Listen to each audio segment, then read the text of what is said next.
여러분 안녕하십니까. 법률사무소국토의 김조영 대표 변호사입니다. 재건축 재개발 사업 그리고 소규모주택 정비사업에는 시공자부터 시작해가지고 정비사업 전문관리업자 등 많은 협력업체가 약 50개 내지 70개나 존재하게 됩니다. 그래서 그 많은 협력업체의 계약서를 저희 사무실에서 다 검토해드리고 있는데, 이번 시간에는 정비사업 전문관리업자, 흔히 얘기하는 정비업체죠. 정비업체와의 계약할 적에 핵심 체크사항이 무엇인지 말씀을 드리도록 하겠습니다. 먼저 정비사업 전문관리업자의 업무는 어디까지일까요? 여기는 법에 나와 있습니다. 자, 매년 발간되는 정비사업 법령 해설집을 보시면 해설까지 해놨는데, 다음과 같이 정비사업 전문관리업자의 업무를 정해놨어요. 첫 번째, 조합 설립의 동의 및 정비사업의 동의에 관한 업무의 대행. 두 번째, 조합 설립인가의 신청에 관한 업무의 대행. 사업성 검토 및 정비사업의 사업 시행계획서의 작성. 네 번째, 설계자 및 시공자 선정에 관한 업무의 지원. 다섯 번째, 사업 시행계획인가의 신청에 관한 업무의 대행. 여섯 번째, 관리처분계획의 수립에 관한 업무의 대행. 그 다음 일곱 번째, 시장군수 등이 정비사업 전문가업체 선정한 경우에는 추진위 설립에 필요한 다음과 같은 업무 등을 하도록 되어 있습니다. 그런데 실제 계약서를 체결하게 되면 이렇게 한 7가지 써놓은 것들이 약 2페이지가 넘어갈 정도로 업무를 세분화시켜서 기재하게 돼요. 그래서 이러한 경우와 같이 많은 업무를 하고 있는 정비사업 전문관리업자, 시공자 다음으로 중요합니다. 저는 정비사업을 하는데 중요하다고 생각되는 3개의 업체가 있어요. 첫째, 시공자, 정비사업 전문관리업자, 변호사입니다. 변호사. 중요하기 때문에 이 정비사업 전문관리업자와의 계약 체결 시 추진위나 조합에서 핵심적으로 체크해야 될 사항이 있어요. 먼저 첫 번째가 업무 범위입니다. 조금 전에 업무 범위 다 말했는데 무슨 업무 범위가 필요해? 라고 하실지 모르겠지만 대행 업무하고 지원 업무의 내용을 구분하셔야 돼요. 대행은 뭐냐 하면 추진이나 조합이 할 것을 정비사업 전문관리업자가 대신해서 책임지고 하는 업무입니다. 그 다음에 지원 업무는 추진위원회나 조합이 직접 하는데 거기에 대해서 지원을 해주는 개념이니까 주체가 달라요. 그래서 어떤 경우에 보면 정비사업 전문관리업체가 일부러 대행 업무를 많이 집어넣습니다. 그런데 그 업무를 내가 해가지고 내 마음대로 하려고 라는 게 깔려 있는 거죠. 그래서 대행 업무하고 지원 업무의 글자를 뭐 그냥 다 똑같은 거다라고 생각하시면 안 돼요. 정확히 구분하실 수 있어야 됩니다. 두 번째, 많은 회의가 개최돼요. 추진위 같은 경우는 추진위원회, 주민총회, 그 다음에 조합으로 놓으면 이사회, 대의원회, 총회가 있는데 이 개최할 때 회의 자료는 어느 정도까지 작성해 주는지, 사회는 봐주는지, 그 다음에 회의에 들어가는 비용이 들죠. 특히 총회 비용 중 어느 비용까지 부담하는 걸로 되어 있는지를 명확히 구분을 하셔야만 됩니다. 나중에 잘못 계약 체결해 놓고 우리 원래 안 해줍니다. 다른 데가 안 해줘요.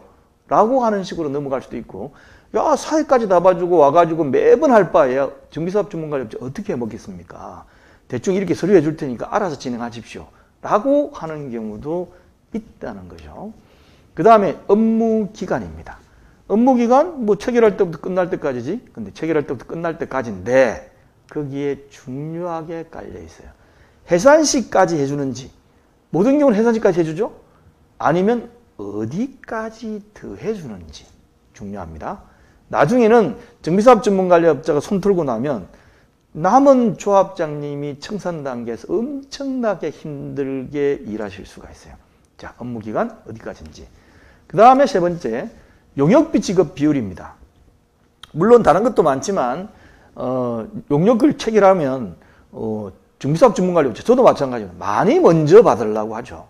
그래서 계약금이 있고 1차, 2차, 3차, 4차 이렇게 쭉 나가고, 그 다음 잠금이 있는데 그걸 몇 단계 나눠까지 가지고 세분화가 가는지, 그리고 어떤 비율로 지급하는지. 왜냐하면 정비사업 전문관리업자는 생각보다 중도에 해지되는 경우가 많습니다. 근데 해지시켜 놓고 보니까 일한 거에 비해서 엄청 많이 가져가 버린 거예요. 그러면 소송도 하기도 하고 소송해가지고 잘못하면 질 수도 있고 이런 것들이 있기 때문에 어떤 비율로 지급하고 어떤 단계를 몇 단계로 나누는지도 굉장히 중요한 체크한 사례입니다. 그 다음에 정비사업 전문관리업자의 지원 내용 중에 굉장히 중요한 게 자금이죠. 그래서 운영비하고 초기 사업비 등을 시공사가 선정돼서 금융기관으로 대출받거나 시공자로부터 지원받을 때까지, 대여받을 때까지죠. 얼마나 지원해 주는지. 왜 그러냐면 처음에 사무실 운영비도 안 나오고 임대료도 처음에 조금 지급해 주다 많은 경우도 있고 그 다음에 초기 사업비 지원해 주는데 너무 힘들어하는 경우도 있습니다. 그럼 사업이 지연이 안 돼요. 지연이 안 됩니다. 진행이 안 돼요. 진행이 안 됩니다. 죄송합니다. 진행이 안 돼요. 그렇기 때문에 자금 지원도 굉장히 중요하다고 생각이 듭니다. 그리고 또 하나 숨어있는 가장 중요할 수도 있는 전담 직원이에요. 전담 직원을 추진위원 조합 사무실에 상주를 시켜주는지 잠깐 일주일에 한두 번 와가 일만 봐주는 건지 아니면 매일 상주해가지고 우리 직원처럼 쓸 수 있는 것인지 그 다음에 전담 직원을 아무나 그냥 대충 해가 갖다 넣으면 답답해서 못 있습니다. 예. 처음에 추진위하고 조합 초기 단계에서는 추진위원 조합장님이 그 전담 직원에 대해서 이렇게 응하다가 좀 지나면 나중에 뭐하러 저 사무실 와가지고 밥값 축 내면서 앉아있는지 모르겠다고 내보내도 못한다고 이렇게 해주죠. 그만큼 상당히 전담 직원에 대해서 중요합니다. 그 다음에 계약 해지입니다. 어떤 경우에 계약 해지를 할 수 있는지를 명확히 써놔야 추진위원 조합에서 정말 실력 없고 형편없고 일도 못하고 능력도 없는 것도 잘라야 될 거 아닙니까? 그래서 계약 해지 사유 및 정산이라는 거 그때까지 어떻게 비용을 정산하느냐가 중요하다고 생각합니다. 그 다음에 입금 개입인데 많은 경우에 입금 개입을 해요.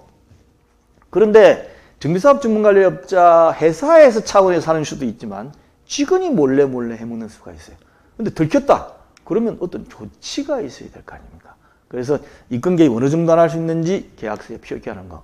했을 경우에 어떤 책임을 질 것인지도 굉장히 중요합니다. 자, 이런 것을 굉장히 정비사업 전문관리업자 할 때 중요하게 여기셔야 되는데 저희 법률사무소 국토에서 계약서 검토 업무에 대해서 해주는 것을 잠깐 소개해 드리겠습니다. 저희들은 시공자 등 약 50 내지 70억의 협력업체의 모든 계약을 구분해서 검토를 해줍니다. 첫 번째가 공사비 정액 협상 및 본계약 체결 굉장히 중요하게 여기면서 협상을 직접 해주고 본계약 체결까지 하는 경우가 많습니다. 그 다음에 두 번째, 공사 가계약서만 서류상으로 좀 검토해달라 하는 것도 별도로 해드립니다. 그 다음 세 번째, 계약 체결일부터 청산지까지 모든 협력업체 계약서를 모두 일괄해서 통으로 계약을 체결할 테니까 변호사 사무실에서 알아서 다 체결해 주십시오. 우리는 도저히 모르겠습니다. 정비업체 믿기도 못하겠고 누구도 못 믿겠으니까 하여튼 변호사 사무실에 다 해주십시오. 하는 것도 통으로 다 해드립니다. 아닙니다. 우리는 돈이 좀 부족하니까 요거 하나만 해주십시오. 라고 해도 다 해드리겠습니다. 그래서 이 모든 내용을 홈페이지인 r119co.kr에 들어오면 메인 하면 중간에 요 시공자 등 50 내지 70개 협력업체 계약서 검토 안내가 있으니까 클릭하셔가지고 그 내용을 보시면 되겠습니다. 자, 그러면 다음 시간에 다른 협력업체에 관련된 선정 업무 핵심 사항을 또 말씀드리겠습니다. 감사합니다.